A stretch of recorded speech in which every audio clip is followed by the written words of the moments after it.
Исландия. Все, что вы не знали. Или знали. Давайте проверим.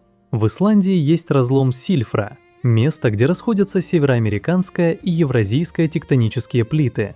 Огромная трещина в земной коре, где два континента разъезжаются со скоростью 2 см в год. Туда пускают дайверов. Человек плывет между двумя каменными стенами. Одна принадлежит Америке, другая Европе.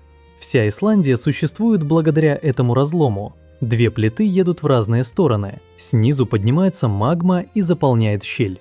Остров – это по сути пробка в трещине планеты. Поэтому здесь все сосуществует одновременно. Ледники, вулканы, гейзеры, лавовые поля, горячие источники. Все это побочные эффекты жизни на трещине Земли.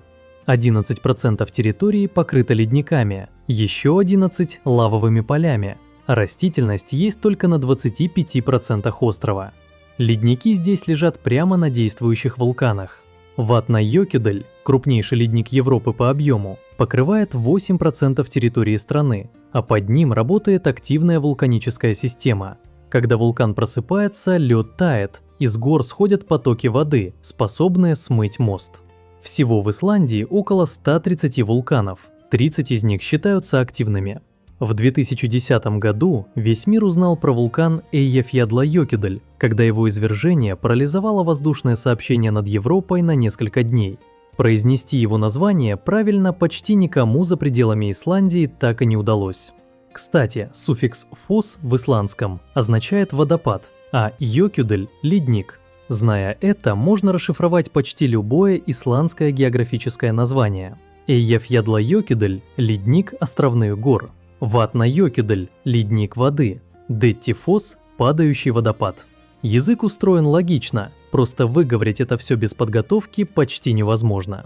И из-за расположения на этом разломе западная половина острова геологически стоит на американской плите, а восточная – на евразийской. Половина Исландии с точки зрения геологии принадлежит Америке, а половина – Европе. В Исландии нет ни одного вида комаров. Страна окружена водой, влажность высокая, водоемов хватает, а комаров нет. Единственный экземпляр, зафиксированный в Исландии, хранится в Институте естественной истории. Его поймали в 80-х годах в салоне самолета. Основная версия – слишком резкие температурные колебания, из-за которых цикл размножения просто не успевает завершиться. Муравьев, кстати, тоже нет. Исландия – единственная страна НАТО без вооруженных сил. Нет армии, нет генералов, нет военного бюджета в привычном понимании. А раз нет комаров, то и боевых комаров там тоже нет. Зато есть береговая охрана с несколькими патрульными кораблями. Страна состоит в военном альянсе, но принципиально обходится без войск. В исландском фольклоре присутствует хульду-фольк, скрыпий народ, что-то вроде эльфов. Больше половины исландцев по опросам отказываются категорично отрицать их существование. И дело не только в опросах. В Исландии реально переносили маршруты строительства дорог, чтобы не тревожить камни, в которых по поверьям обитают эти существа. А на дворе-то у нас уже 21 век. Это так, к слову. Есть 4 праздника, которые считаются так или иначе связанными с эльфами. Новый год, 13-я ночь, летняя ночь и Рождество. В новогоднюю ночь исландцы зажигают свечи, чтобы указать скрытому народу путь к новым местам. Хаукарль – национальное блюдо из ферментированной гренландской акулы. Мясо закапывают в гравий на несколько месяцев, потом достают и вялят на воздухе еще несколько месяцев. Готовый продукт пахнет аммиаком. Большинство туристов не могут проглотить его с первого раза, а для исландцев это деликатес. Еще одно традиционное блюдо – свит. Овечья голова, разрезанная пополам, без шерсти и без мозга. Такую штуку я тут показывать не буду, думаю, вы и сами можете представить. Ее варят, иногда маринуют в молочной кислоте, подается как есть. Тупики – яркие морские птицы с цветными клювами. В Исландии не только объект фотографий, но и часть кухни. Архипелаг Вестмана-Эйяр у южного побережья – крупнейшая колония атлантических тупиков в мире. Мясо тупика входит в традиционную кухню, а в некоторых обычаях их сердце едят сырым. Вот с такой вот жести мы начали рассказ об Исландии. Исландские дети на Рождество ждут вовсе не Санта-Клауса. 13 ночей подряд перед Рождеством они ставят ботинок на подоконник. Каждую ночь приходит один из 13 йольских парней. Нечто среднее между Сантой и мелким хулиганом. Один ворует сосиски, другой хлопает дверями, третий подглядывает в окна. Хорошим детям достается подарок, а вот плохим – гнилая картошка. Но это еще мягкая часть исландского Рождества. За совсем непослушными приходит Грила, великанша, которая спускается с гор в праздничный период. А рядом с ней бродит йольский кот, огромный кот, который по поверью приходит за теми, кто не получил новую одежду до Рождества. Праздничный фольклор Исландии заметно темнее того, к чему привыкла остальная Европа. В 1963 году у южного побережья Исландии рыбаки заметили столб дыма над водой и подумали, что горит судно. А оказалось, что из океана поднимается новый остров. Извержение продолжалось 3,5 года. Когда оно закончилось, то на карте мира появился остров Сурцей, участок суши которого раньше не существовало. Сейчас остров полностью закрыт для посещения. Ученые наблюдают, как жизнь осваивает голую вулканическую породу с нуля, и заходить туда запрещено, чтобы случайно не занести семена на подошвах обуви. Вулканическая активность здесь настолько обыденна, что в 1973 году извержение вулкана Эльдфедель на острове Хеймэй застало жителей врасплох посреди ночи. Весь город эвакуировали за несколько часов на рыболовецких судах. Потом лавовый поток начали поливать морской водой из шлангов, чтобы изменить его направление и спасти гавань. Это сработало. После извержения люди вернулись, часть домов просто откопали из-под пепла и продолжили жить, как ни в чем не бывало. Исландия расположена на так называемой горячей точке, месте, где мантийный плюм, поток горячей породы из глубин Земли, поднимается к поверхности. Таких точек на планете немного. Гавайские острова стоят на другой такой же точке. Но Исландия – единственное место, где горячая точка совпала со Срединно-океаническим хребтом. Это двойной геологический джекпот. Исландский язык почти не изменился со времен викингов. Современные исландцы могут читать древние саги 9-10 века практически в оригинале. Ну и так, просто для сравнения. Ни один носитель современного английского не прочитает древнеанглийский текст без специальной подготовки. А исландцы читают свои средневековые тексты примерно так, как мы читаем поэтов XIX века в школе. Местами непривычно, но в целом понятно. Все исландцы, помимо родного языка, свободно говорят по-английски, а в школах изучают датский, хотя и пользуются им редко. В исландском языке существует больше 100 слов для обозначения ветра. Учитывая местный климат, это неудивительно. Среди пригодных для жизни территорий планеты Исландия была заселена одной из последних. Первые постоянные поселенцы, норвежские викинги, прибыли только в IX веке. До этого остров был пуст. Первоначальное название Снеланд – «Снежная земля» дал ей викинг-мореплаватель Наддат, один из первых, кто достиг этих берегов. Альтинг, исландский парламент, был основан в 930 году в долине Тингведлир и является одним из старейших действующих парламентов в мире. Генетические исследования показали, что большинство предков исландских мужчин были скандинавами, а большинство предков женщин – ирландками и шотландками. Викинги привозили жен и рабынь с британских островов. Современная Исландия – генетическая смесь Скандинавии и Ирландии. В стране существует банк генетической информации практически всех жителей и огромная генеалогическая база. При населении в 402 тысячи человек это позволяет ученым проводить уникальные исследования. Есть даже приложение, позволяющее исландцам проверить степень родства, прежде чем начинать отношения. При такой маленькой популяции, живущей на острове больше 1000 лет, это вполне разумное решение. Маленькое население привело еще к одному интересному эффекту. В Исландии почти все друг друга знают. Или как минимум знают кого-то, кто знает кого-то. Возможно, из-за этого преступность в стране одна из самых низких в мире. Полиция не носит оружие. Тюрьмы выглядят как общежития.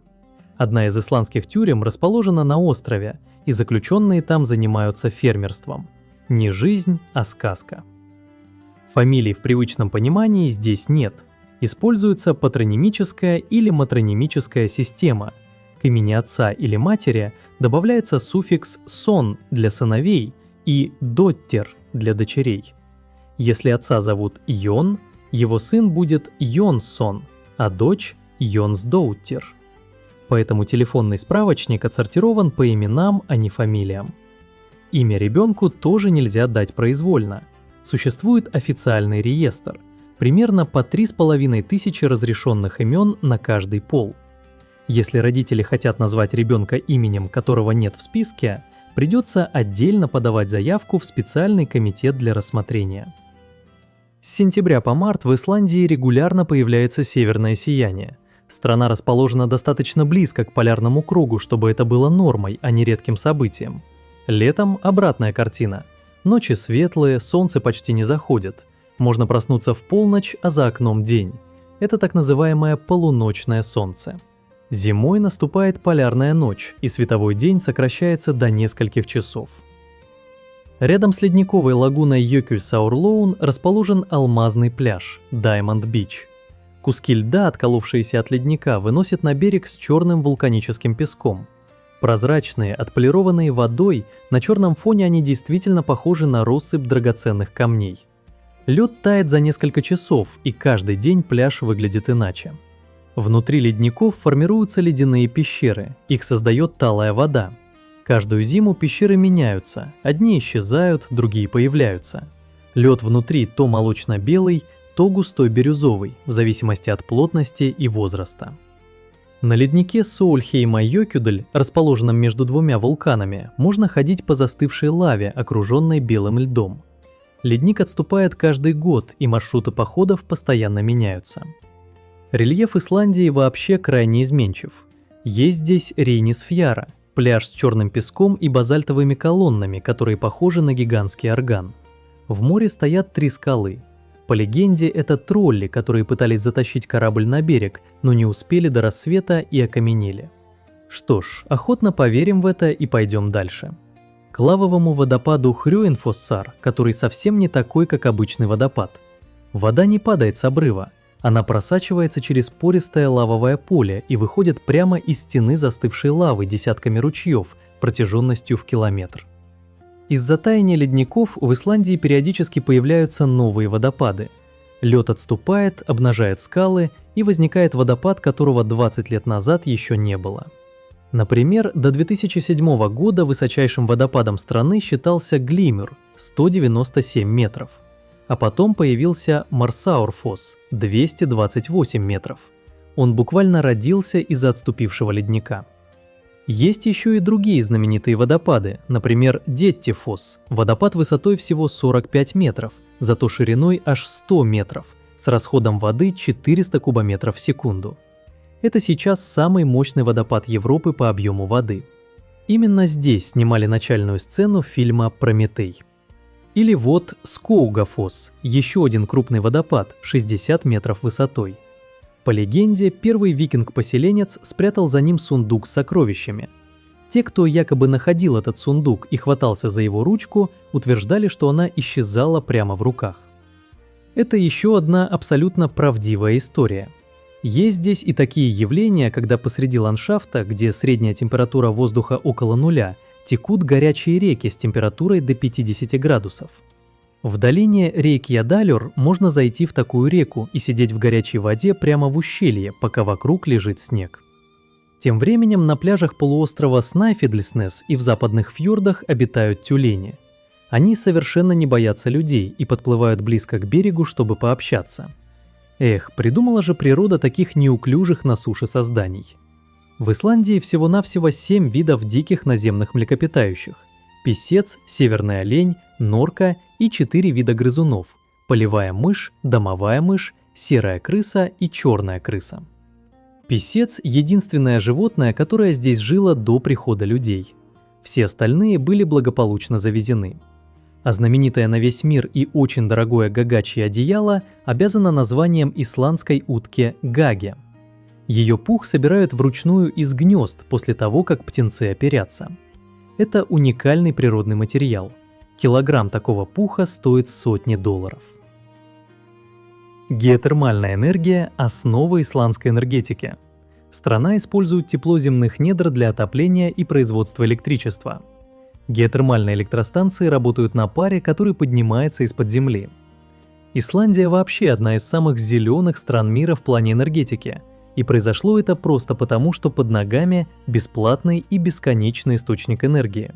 Хотя Исландия далека от тропиков, здесь как-то умудряются выращивать бананы.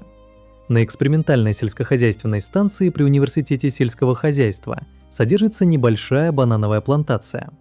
Из-за местного необычного светового цикла бананы созревают всего один раз за 1,5 года.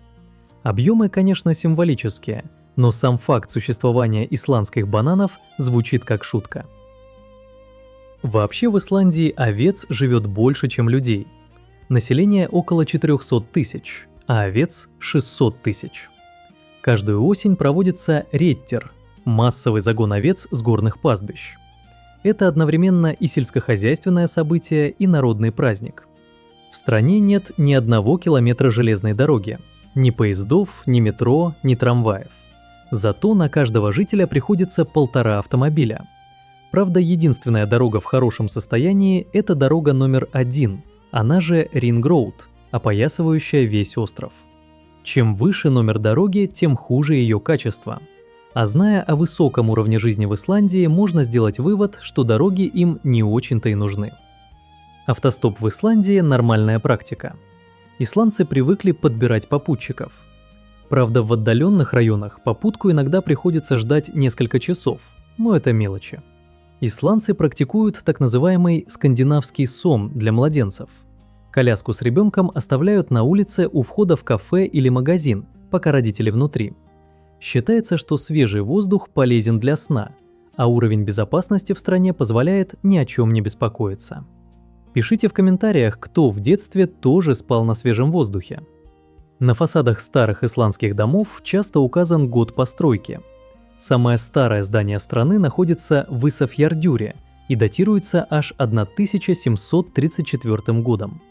Раньше традиционные исландские дома покрывали дерном, толстым слоем земли с травой, точно так же, как делали в Средневековье на Руси.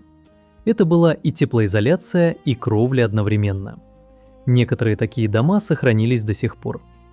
Имя ребенку, как уже говорилось, нельзя выбрать произвольно. Но и с домашними животными не все просто.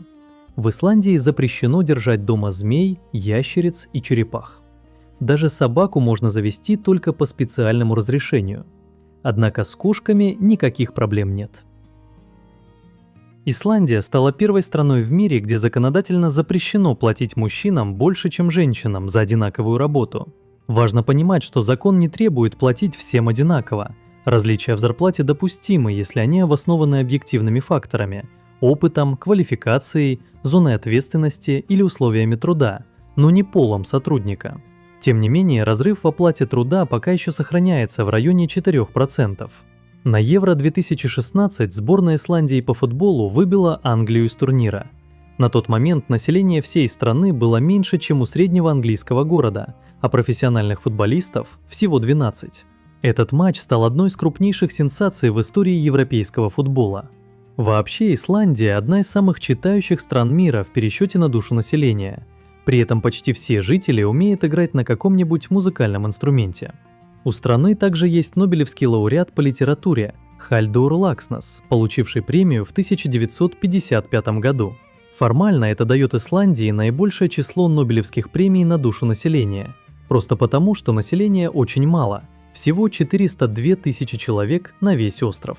Кстати, вокруг острова обитают киты. В северных фьордах живет постоянная популяция, и наблюдение за китами – одно из главных занятий на севере страны. А на мысе Лаутрабьярк расположен крупнейший птичий утес Европы, где гнездятся миллионы морских птиц. Удивительно и то, что вода в Исландии настолько чистая, что не требует обработки. Из-под крана течет вода, которую можно пить без предварительной очистки, без фильтров. Интересно, что бокс в Исландии был запрещен до 2002 года. Считалось, что он провоцирует насилие. При этом страна подарила миру Хафтора Бьорнсона, одного из сильнейших людей планеты, ростом больше 2 метров. Многие знают его как Гару из «Игры престолов». У Исландии есть собственная порода лошадей – исландская лошадь, небольшая и коренастая. Ее особенность в том, что у нее 5 видов походки, вместо обычных 3-4. Исландское законодательство запрещает возить лошадей на остров, и если исландская лошадь покинула страну, вернуть ее обратно уже нельзя. Это делается для защиты породы от болезней. Город Рейкьявик – самая северная столица мира. В городе стоит Хадльгримскиркья, лютеранская церковь, фасад которой вдохновлен формами лавовых потоков. При высоте 74,5 метра это самое высокое здание в стране. Рядом находится концертный зал Харпа, чей фасад состоит из сотен стеклянных панелей разного размера и формы, отражающих небо и море. Еще в Рейкьявике есть музей Пирлан, здание с огромным стеклянным куполом, внутри которого воссоздана ледяная пещера с настоящим холодом, льдом и звуками ледника. На набережной стоит солнечный странник, стальная скульптура, напоминающая каркас викингского корабля. Самая длинная и одна из самых старых улиц Рейкьявика – Лёйгавигюр, около 2 километров. Название переводится как «дорога к горячим источникам», и когда-то по ней ходили стирать белье. Кстати, Рейкьявик тоже переводится буквально как «дымная бухта». Первые поселенцы увидели пар, поднимающийся от горячих источников, и приняли его за дым. Жюль Верн вдохновился исландским вулканом Снæfellsjökull для романа «Путешествие к центру Земли». Именно через жерло этого вулкана герои книги спускаются внутрь планеты.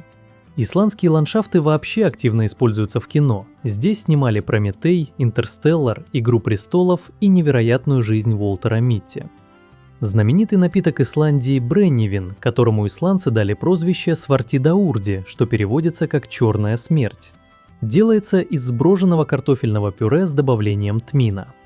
Ликерная история страны вообще необычная. Около 100 лет назад здесь запретили весь алкоголь, постепенно все легализовали обратно, кроме пива.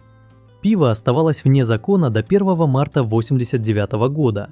Считается, что из-за этого запрета исландцы привыкли к крепким напиткам. Самая известная термальная зона – Голубая лагуна, геотермальный спа неподалеку от аэропорта.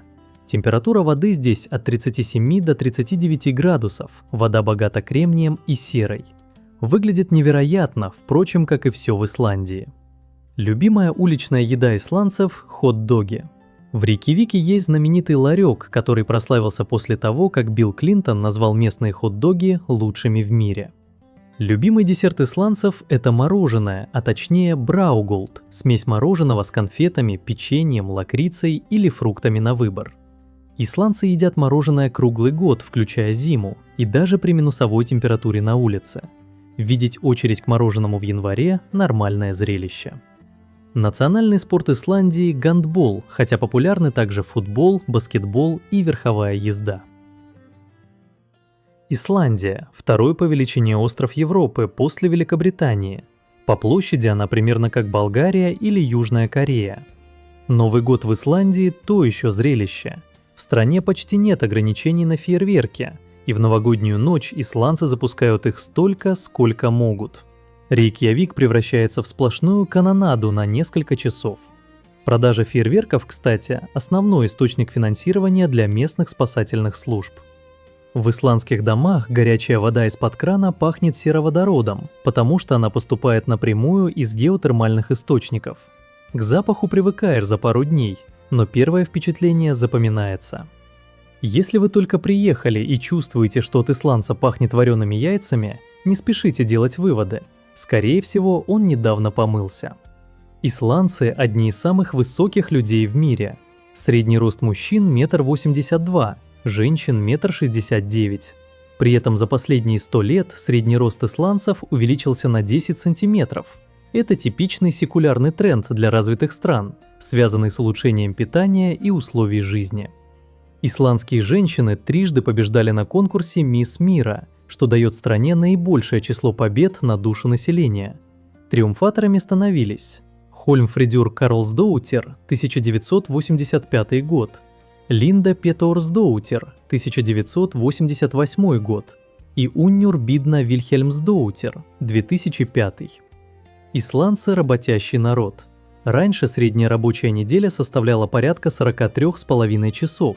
Это был один из самых высоких показателей в Европе. Однако в последнее время больше половины населения перешло на сокращенную рабочую неделю, без снижения заработной платы. Теперь это 36 часов. Это 4-дневный график, при этом производительность труда осталась высокой, а уровень стресса у работников снизился. Одни плюсы. Надеюсь, в вашей стране никто не предлагает вам работать 6 дней в неделю по 12 часов. Правда ведь? Стоимость жизни здесь, несомненно, высокая. Обед в недорогом ресторане обойдется примерно в $30, Кока-кола – около 3, импортное пиво – около 10, а аренда однокомнатной квартиры – от $2000 в месяц. Но и зарплаты здесь высокие – около $4500, одни из самых высоких в мире. Все это также благоприятно сказывается на продолжительности жизни, в среднем 83 года у женщин и 80 у мужчин. Национальный цветок Исландии – дриада восьмилепестковая, невысокий кустарник с белыми цветами и желтыми тычинками. Не самый очаровательный цветок, зато национальная птица – кречет, самый крупный сокол в мире. В средневековье исландские кречеты были настолько ценны, что их дарили королям в качестве дипломатических подарков. Высшая точка Исландии – пик Хванна-Дальсхнукюр, 2110 метров. Он расположен на краю вулкана Эрайвайокюдель, где главная сложность при восхождении – произнести его название. По численности населения Исландия – это примерно как один спальный район крупного города, и при этом собственный язык, литература, кинематограф, музыкальная сцена, 3 национальных парка, 130 вулканов, крупнейший ледник Европы и футбольная сборная, которая однажды обыграла Англию. А еще у них Wi-Fi работает по всему острову и без ограничений. Исландия – одна из тех стран, про которые можно рассказывать, ничего не приукрашивая, настолько она красива и неповторима. Надеюсь, вам понравилось это видео. Поддержите, пожалуйста, лайком и комментарием, это лучшая для нас награда. Всего вам наилучшего и увидимся в следующем выпуске.